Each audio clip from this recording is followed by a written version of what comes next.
Okay. What did he say?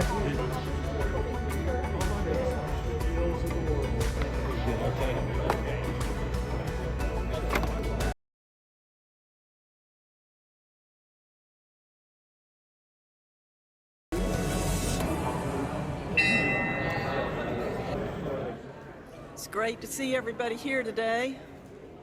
Another Friday of great fun. Lots of things going on.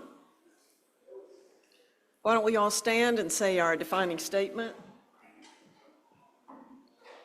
Kiwanis is a global organization of volunteers dedicated to improving the world, one child and one community at a time.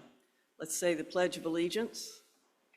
I pledge allegiance to the flag of the United States of America and to the republic for which it stands, one nation, under God, indivisible, with liberty and justice for all. Our song today is by Nick Fountain. All right, we're going to sing American the Beautiful. I don't think you need the book. It starts off, "Oh, beautiful for space and sky."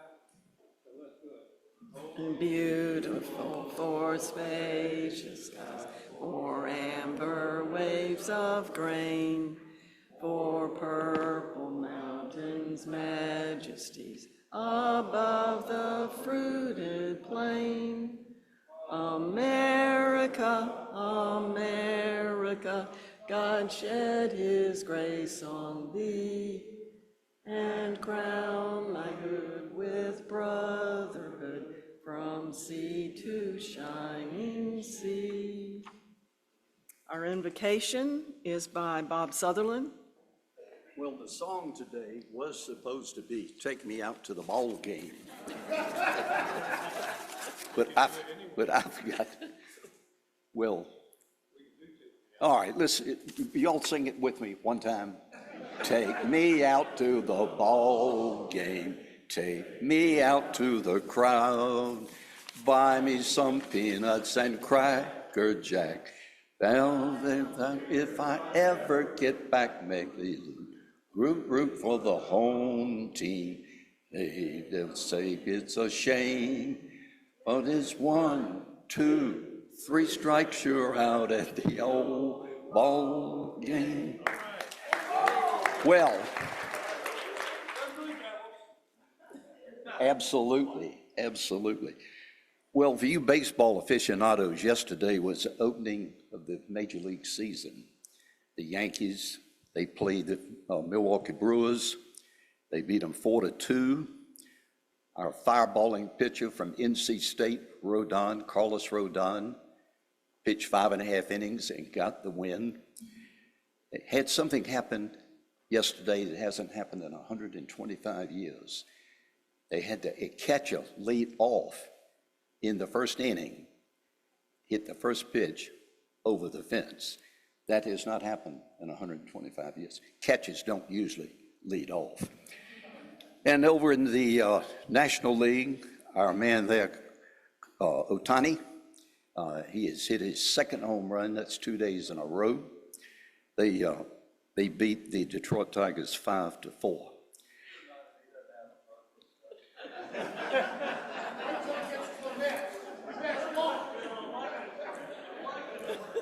If you will bear with me, I've had this invocation before, and it's one that I really love. I happened to hear it the first time in Wilson. I was down for the Hot Stove League banquet kicking off the season back in 67, 68. But I fell in love with it, and I hope you will too, if you bow your head. Almighty God, who are called the great umpire in this game of life, we are unsure as to what uniform we should wear. While we may be angels in spirit, in reality, we are giants in pride, dodgers of responsibility, and tigers in ambition. When it comes to faith, we find ourselves in the minor leagues. When it comes to good works, we strike out. When it comes to knowledge of your word, we're not even sure of the ground rules. Therefore, we are thankful for your mercy when we are in foul territory, for your forgiveness when we commit one error after another, for your uplifting spirit when we're in the pitfalls of a slump. So God, let our game plan be your will and our response a sellout crowd with standing room only. And when our number is retired here on earth, may we head for home plate and rejoice to hear you call safe. In the name of him who gives the final victory to all, Christ our Lord. And now, gracious Heavenly Father, we thank you for this day and for the opportunity to spend this time together. We ask that you bless this food today to the nourishment of our bodies and us to thy service. In Christ's name, amen. Thank you, Bob. That was a new twist on an invocation. I'd like to now recognize our guest. Nick Fountain has Alma Zamber, if I'm saying that correctly. Zamora? Yeah, Alma Zamora. She's here for her second visit. She's the branch manager of the Truist Bank over on Blue Ridge, and we're glad to have her back. But while I got the phone, we have the mic. We got a couple of guests here with our speaker, and those are Nadia Alston here, and Walker Beard back over there. We're glad to have all of those guests with us. Thank you, Nick. Scott Pius has a guest, his daughter, Erin Hines, who is right here. Here you go, Scott. Well, I got two guests, Lana, you all know, and the second one is my daughter, Erin. Erin graduated from Rhodes in, where's that, Memphis? Yeah. And of course, she went on to get a real degree at LSU and completed her PhD there. She's presently a scientist with the EPA. Her primary study, she's been telling me for 20 years about forever chemicals that we all are exposed to. And I think her primary interest has been the effect of those things upon females, particularly in reproduction in those areas. She's not being rude. She's a cancer treatment patient right now, and hence the mask. But she and our speaker share some common interest. Thank you. Okay, and then Sandra? I brought my husband Mike with me. Most of you already know him. All right. And Cricket? And I brought my spouse also, John Glenn. Wonderful. This is a spouse table. My husband's here, Lee Harrison. All right.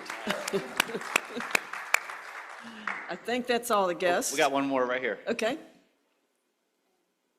I brought Carolyn Covington, CEO and President of Insightful Visionaries.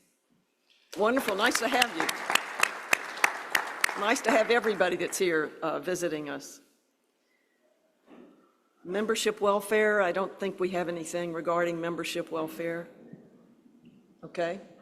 I have a question in there for one of our members in here, Mr. Kirk. I wonder, how much did you pay ESPN to zero on you in at the basketball game? I'm speechless. That says a lot. Normally, you have to do something for the cameras to zoom in, and he was just sitting there, and here's the camera zooming in on he and his wife watching the state game. So I knew you were there. Oh, okay. Whoever.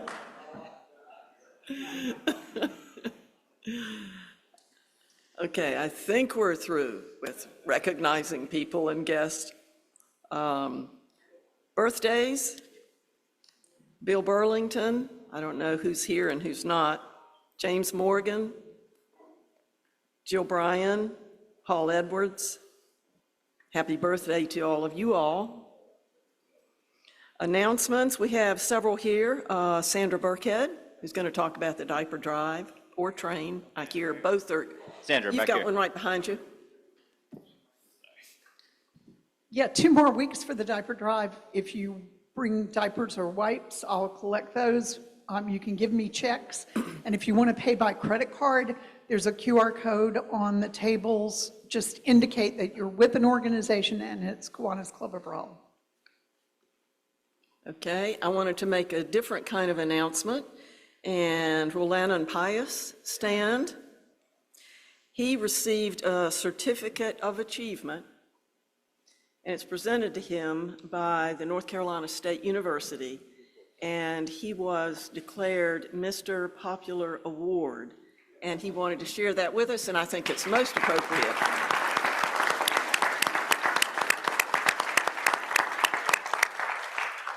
Congratulations. And then Buck has an announcement he wants to make. Well, thank you very much. It is that time of year again, and our committee has met, and it has a number of members, mainly the former presidents of our club. But here is the new slate of officers for next year. The president will be Hugh Grice. Hugh, where are you? There you are back there. Okay. He's our current president-elect. He will be president. Our new president-elect will be Gina Bunch from North State Bank. Gina, we're glad to have you. Thank you. Thank you especially for saying yes. Our board of directors will be Grady Jackson, Bill Burlington, and Suzanne Robinson. Let's have a round of applause for those. And the treasurer, we still need a nominee. Our current treasurer is going to serve until the end of his term, which is 3 months from now. But be thinking about who would be a good treasurer. And please let me know about it. Thank you so much, and we look forward to having these new officers. Thank you, Buck, for everything you've done. Introduction of our speaker, Nick. Yeah, you notice I walked up those steps one at a time, left, right, left, right. There was months there I couldn't do that. I want to say a couple things before we get going. Obviously, our speaker is Deborah Ross, our congressperson for the last 4 years. This is now her third term. But I got a text from my grandson, River, who's 28 years old, lives in Denver. He has a job out there, but he trains for Ironmans and runs marathons and qualified for the Boston Marathon on his second marathon. But he sent me a text saying, Papa, who was your hero at age 30? And who would be do you have the same hero now? And so I replied to him that when I was a kid, my hero was Thomas Jefferson because he was good in music, he was good in science, he was good in politics, an all-around leader, and I admired him as a child. But at age 30, which is what River asked me, that was 1974, and that was, you may remember, the Watergate year. And so at that time, in addition to the greatest generation, the World War II people that had defeated Hitler and built much what we have in North Carolina, my hero at that time would have been Senator Sam Ervin, who stood up for the Constitution at the time and was critical in handling Watergate and the eventual resignation of President Nixon. And so, that all came back to me because last week I went to a town hall that Representative Ross put on. It wasn't a political event. Nobody asked what your registration was. Nobody asked what precinct you lived in. Nobody asked you for money. This was reaching out to constituents. But I thought about, I couldn't honestly think of anybody in the U.S. Senate that I would admire the way I did. We all did in North Carolina, Sam Ervin. But that town hall was interesting, and I don't know how much of it Representative Ross was going to talk about, but everybody had to sign up online and get registered because the auditorium was filled to overflowing, and there was a waiting list to get in. And the people there were not the usual suspects, people who give money to politicians at all. These were everyday folks of all kinds. Some of them were quite clear that they didn't support either party. But it's very, very interesting. And they wanted to know, what are you doing about the chaos in Washington, Representative Ross? Number two, what should we be doing? And then of the questions that came in advance, we learned that 70 of them, their question was, what about Social Security? And so the impact of the chaos in Washington, D.C. is profound. And there was somebody there from the chairman of the school board talking about school lunches and the impacts there. There was somebody there, a 30-year veteran county commissioner, talking about the impact of Medicaid and the impact that would have on all our healthcare facilities, as well as all those individuals. It seemed to me that Representative Ross and her district is right in the crosshairs of everything going on. But whether you're talking about the medical research at Duke or at Chapel Hill or the EPA in the Triangle, or the research going on the Centennial campus at State. It's all important work, and it's jobs, and it's the backbone of our economy in this district. It was quite interesting, and so I wanted to put out there to you that we need to be thinking about it. The reality is, I thought Deborah Ross, because of gerrymandering, is likely to be our Congresswoman, if she wants to be, 15, 20 years from now. And she is as good a hope as we have of creating somebody that we might compare to Sam Ervin.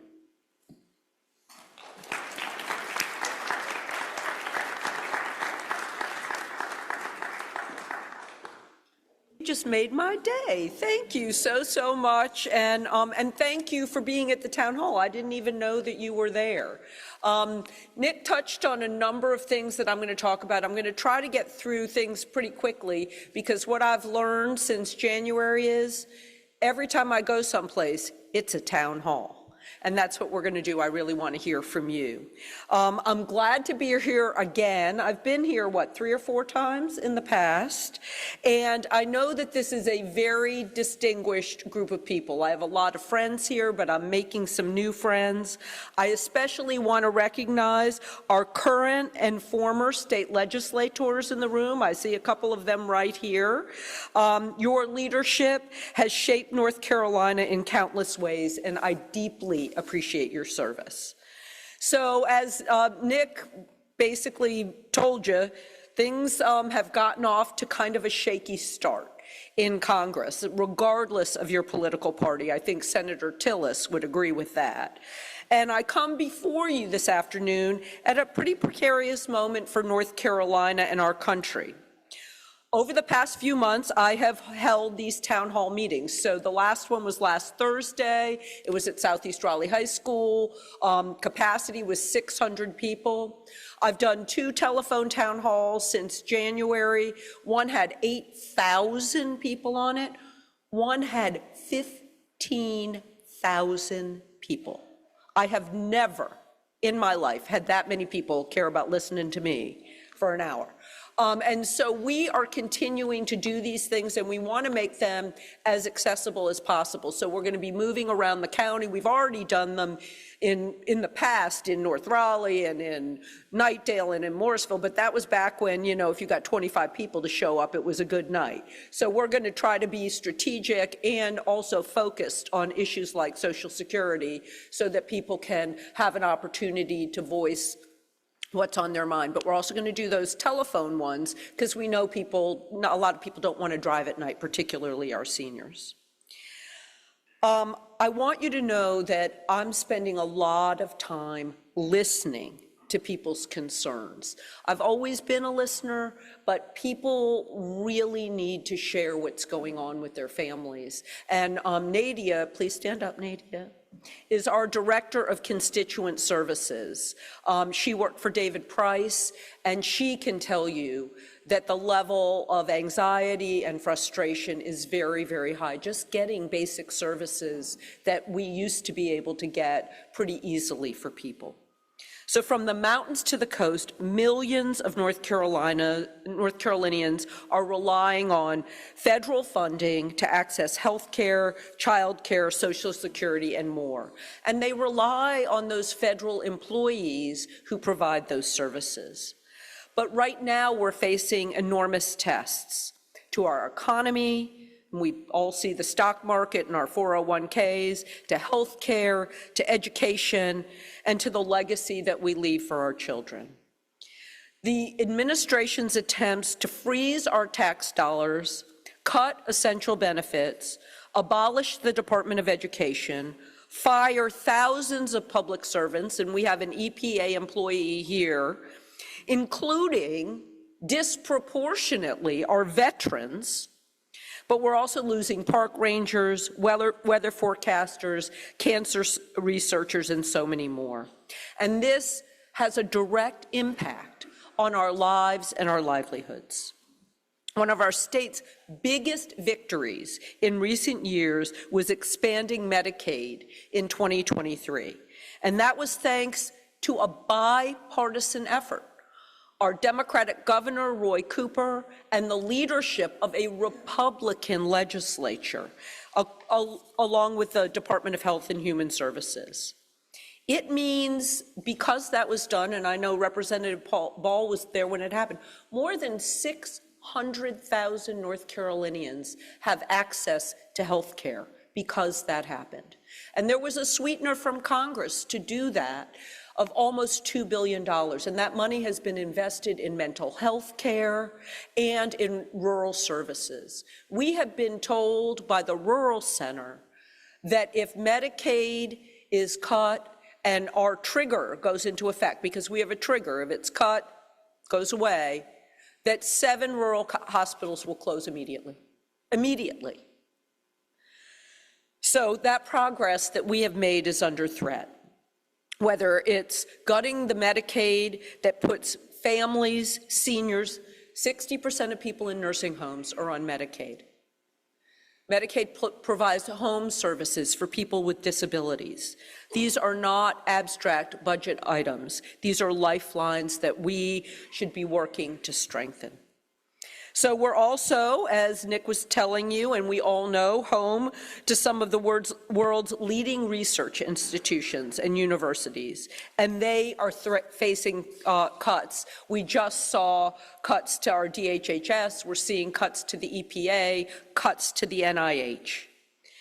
And this not only threatens jobs, it affects life-saving cancer research, Alzheimer's research. I was out at the legislature with the rally that the scientists had to preserve their jobs. One of my favorite signs that I've seen from a scientist is, things have gotten so bad, even introverts are protesting. And they were out there telling their stories, and bringing some of the doctors were bringing their clients. And the funding that we get drives our economy, it drives innovation, but it really fundamentally helps people every day. Now, despite all these challenges, I still believe that we can have some bipartisan solutions, that we can find common ground on issues that matter most, because that's what North Carolinians deserve and respect. And at the top of that list is funding our friends and neighbors in Western North Carolina. Their lifeline should not be on the line. We've already appropriated $9 billion, but that's nowhere near what they need. I was with about 24 local elected officials yesterday. It was a bipartisan meeting with Congressman Edwards and Congressman Moore, and because FEMA is not staffed up and it may be dismantled, they can't even get people on the phone to get the money that's already been obligated to them. That is just plain wrong. But we were working in a bipartisan way to try to get them what they need to rebuild, and it is going to take decades. So I know we want to hear from you, but I want you to know that I am deeply concerned about the direction that we're going. And I will do everything that I can to stick up for the people of Wake County, but more importantly, because Wake County, we're pretty affluent. We need to stick up for all the people in North Carolina and all the people around this country. And I want to do it hand in hand with my colleagues in the House and Senate. And I've had a good, long relationship of working very, very closely with our senators and with several of my colleagues. And what I'm hoping is that we can come together and do the right thing for the good of our people. So thank you so much for having me here, and I look forward to hearing your questions. I don't know who's the moderator or who's bringing, okay, great, because then I don't want to have to pick and choose. Thanks, you. Thank you, Congresswoman, for being here. I want to ask you a question. It's an unelectable question to have to deal with, except for maybe you can do it. But one of our members did a great speech on the national debt. I saw that last year we paid $1 trillion in interest. What is anybody addressing that? What's going on? Yeah, well, that's a great question. And as a matter of fact, there's a bipartisan group that meets on Thursday mornings for breakfast, and we've had some great conversations about this. And I have another meeting with some of the people who are trying to work on this next week. The budget resolution that was passed by the House and that is supported by this administration would increase the national debt by $2 trillion. $2 trillion.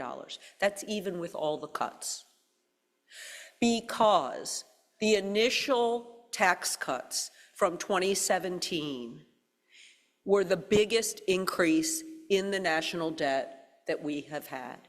And if you continue them without making corresponding cuts, then the national debt will increase.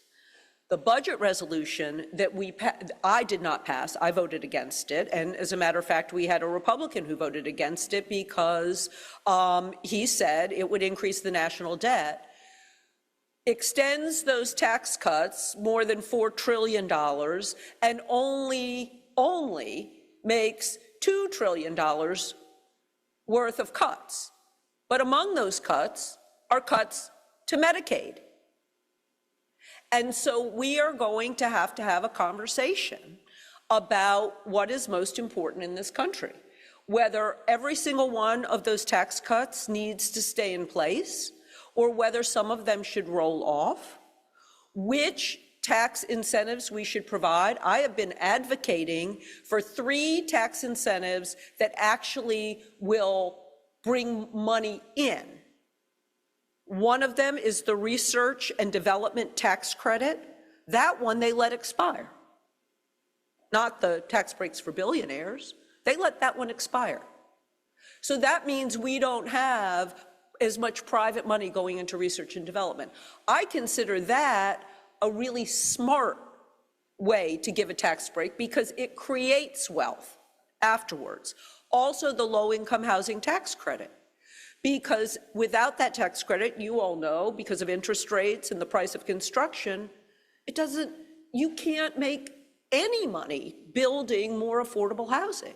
So if we have that tax credit, then we can build more affordable housing, people can have safer places to live, they can work, they can raise their family, that ends up contributing to the economy. And then the child care tax credit, so that families know that they can have a safe place for their child so they can go to work. Those are the kinds of tax credits that actually build the wealth, build our economy. And we need to have a serious conversation about whether or not all of those $4 trillion from 2017 need to stay in the hands of the most affluent people in this country who then do not invest in the rest of the country, and whether the cuts to offset those are appropriate. And I raise my hand to have that conversation, but I will not vote for a budget resolution that will increase the debt and disproportionately help the top 1% of this country and mean that more than 600,000 people in North Carolina will lose their health care. Won't do it. So, any more questions? What are your views on modifying Social Security and Medicare? So I think we need to shore up Social Security and Medicare. And I have said this before in this very place, we have a cap on how much people pay in to Social Security. If we lift that cap, we can sustain Social Security. And all we have to do is do it for people who earn more than $500,000 a year. And we can prolong Social Security. And I have signed on to legislation to do that. I was very proud to vote to let Medicare negotiate for prescription drugs.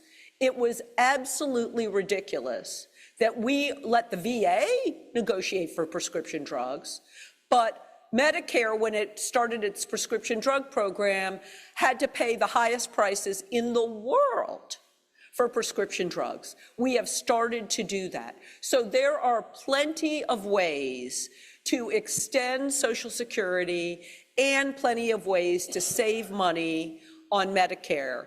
And I am more than happy to have those conversations and vote to do those kinds of things. And I've signed on to many bills to do that. But what we can't do with Medicare is close down offices that they're closing down offices where there's a lower population, but now they want people to have to show up in person to prove who they are, even if their benefits have already been established. Well, in a lot of our rural areas, our seniors do not have the ability to just, go to another place. They're closing down rural Social Security offices, and that is simply wrong. Now, if you have a, direct line to the Trump administration, you may get yours open, but that doesn't help every rural area in the state of North Carolina. And so I am going to be fighting for our seniors. I'm going to be fighting to shore up Social Security and find cost effectiveness for Medicare. I haven't heard you say a word about tariffs. You got any thoughts? I could talk about that all day. So tariffs are an important tool when there has been predatory action by other countries. So if they do things to us, we may need to do that to them. But just in a blanket way, imposing tariffs on other countries, first of all, drives up consumer prices, which we're all seeing.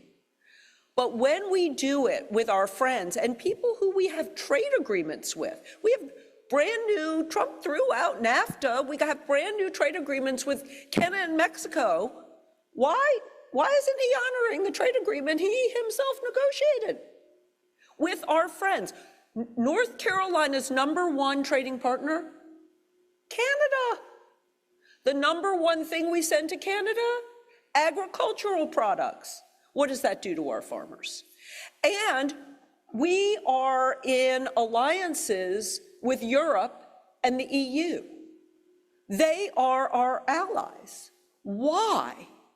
In the middle of a time when we're helping people in Ukraine fight a war of Russian aggression, are we penalizing our allies? I had dinner with I guess she's ambassador from the EU last week, and I'm going to have dinner with a bipartisan group of people with her this week coming up. They are perplexed as to why, if we are allies, we are not working together to be able to lower the price of goods for everybody, have fair trade for everybody, and cooperate in the fight to preserve democracy. And what I've been told by ambassadors, I'm co-chair of the Moldova caucus, which is bipartisan. I'm co-chair of the study group on Europe, which is also bipartisan, which is why I get to know the European ambassadors. I mean, it is just ridiculous. And it is not helping the United States of America. Trade was the very first thing that led to international relations. It was people, merchants, going from one country to another country to sell their goods. And that's what broke down barriers and stopped wars and had people working together. There is absolutely no reason for us to be engaged in trade wars with our allies. It hurts our people, it hurts our alliances, and it makes the world less safe. Okay, we have one more question.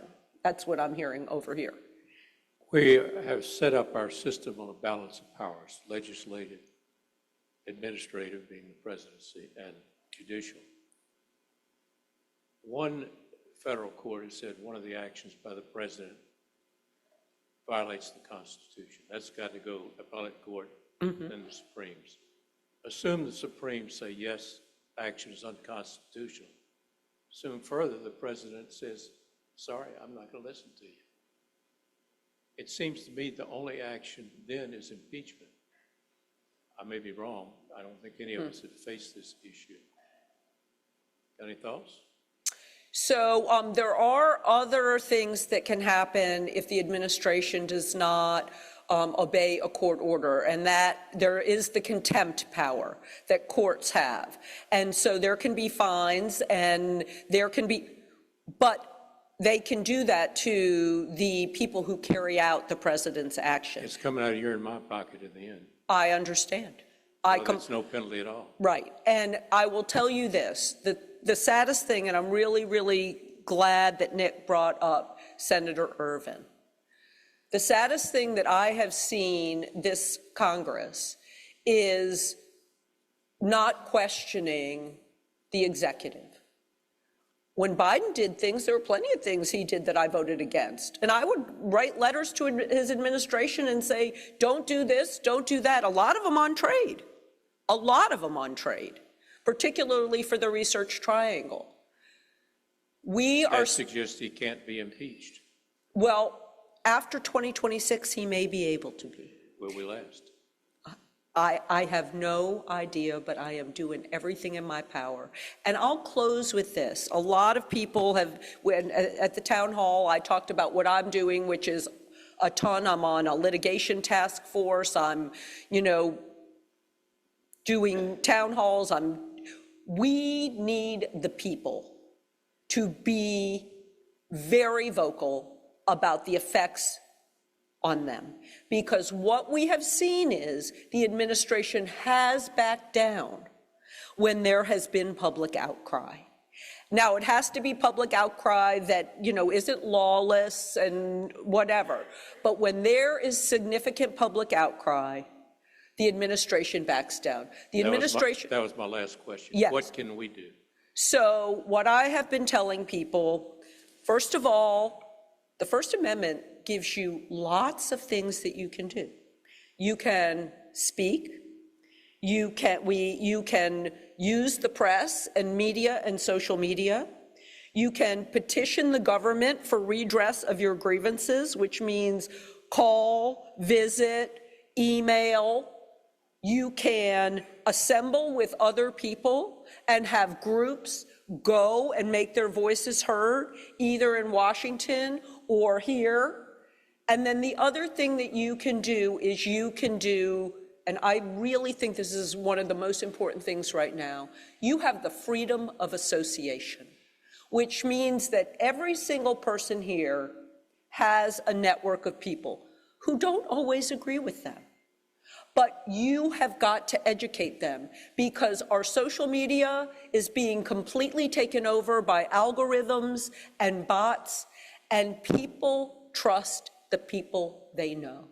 And every single one of us has the responsibility to put out factual information about what is going on, the effects that it's having on them and their community, and sharing that and then pushing for action. We have done more media and more speaking than I have ever done in my entire life. I think I approve like 15 things a day.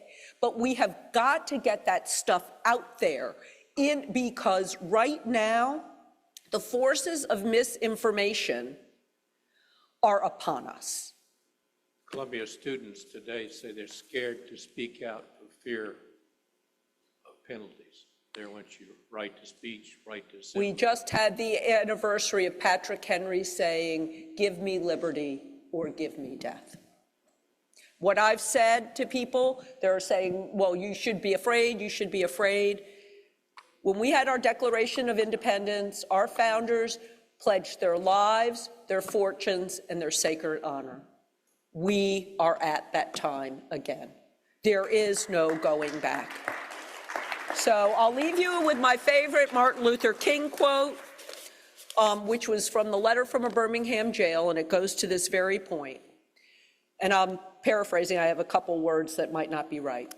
We will repent in this generation, not merely for the hateful words and actions of bad people, but for the appalling silence of good people. Use your voice. Use your influence. It is powerful beyond all measure. Thank you so much.